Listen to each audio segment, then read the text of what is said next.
As well, so here's another video of mine. So few days back on my Instagram story I had asked y'all, shall I do a self liner tutorial video? So most of y'all guys have said yes. So here I am with a quick tutorial of liner, how to do it quickly and easily. Okay guys, so first things first, here's is my little liner collection. So I would like to show you my first liner, which is Brush Black. It's a one swipe finish. Oh my god, look at that. It's very pigmented. It's up to 24 hours long wearing. It's smudge resistance, it's water resistance. You can draw any kind of a wing liner keeping your eyes open, and it's gonna make your liner game strong. So guys, my next product is gel liner. It's a black track one. So it comes in a pot form like this. So whenever you're using it, you just need to keep it always upside down so it doesn't dry up really. So whenever you're using it, just make sure you take out very little of the product and then use it and then close it back quickly. Also, it's a very long wearing, up to 16 hours. That's really great. And it's non-acnogenic, it's dermatologist tested. So this particular liner doesn't come with a brush, so you all can use any kind of a fat liner brush, like a thin liner brush, an angular brush, depending upon your desired liner look which you're gonna create. So guys, my next product is Point Black liner. So it's a very pigmented, very long wearing, very rich, intense color. It's a 24 hours long wearing and it's waterproof. So this is what it looks like. Okay, the great facts about it is it's great for lens wearer. It's ophthalmologist tested. It's not gonna smudge at all.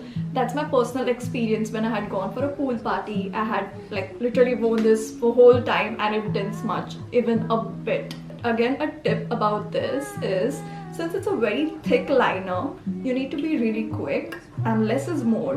When you do it, just put very less product and then keep building the product onto it.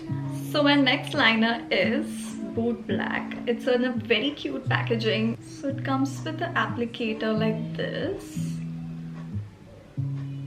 The brush is very steady, so while you're doing it, it doesn't really go here and there. It's a matte finish. I usually wear this for everyday wear. Whenever I want to go for a meeting or any kind of a small functions, I usually use this. It's a very good for everyday wear. So guys, here's my last product.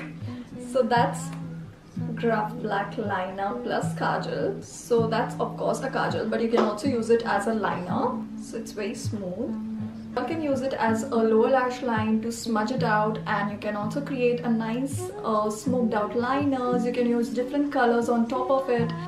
So guys, you can also create a smoky eye liner look with this. Draw a line.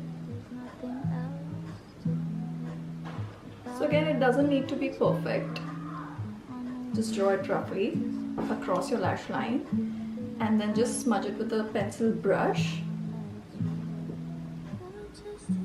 This way, more downwards, so that it looks more smoky.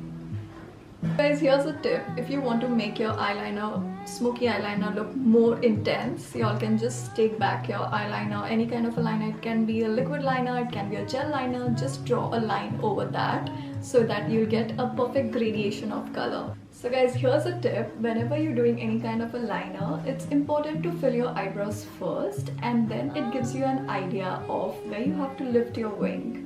So it's time for demo. For that, you need a mirror, a hand mirror, and I'm gonna use a Brush Black liner for this look. Let's get started. So exactly where my brow is ending, that's like a guideline for my wing eyeliner. So I'm exactly starting from the center of my lower lash line and upper lash line, just marking it, just drawing a small wing which is gonna join exactly towards the inner corner. You can use a stamping motion, just dab dab dab, and then you'll get a perfect wing, and then you can keep joining those lines all over again. So the stamping motion really helps when you're doing any liner. Okay, so just gonna add some more color onto it in the center, and then just taking it slowly towards the outer corner and creating those flick. yes, there it is. Okay, so now more taking it towards the outer, and depends upon how much you want the wing to be. So make sure whenever you do any kind of liner, you keep the mirror at your chin level distance so that you can see what's going on and you get a good lid space to see how thick you have to go on with the liner and where you have to stop. So whenever basically I do any kind of a liner or somewhere where I have to be really serious, I don't really talk much. And yes, sorry for my liner look face. That's a little funny. But yes, you need to be quiet while doing a liner. So yes, that's the key to achieve the perfect liner look. So here it is. Always remember the key is to start from the outer corner, working towards the inner corner. So guys, here's my finished look. I hope you guys enjoyed it. With few practices, I'm sure you're gonna get this right. So keep trying and keep practicing. I'm sure you'll get there. And if you guys recreate the same look, please don't forget to tag me. See you soon. Bye. Love you guys.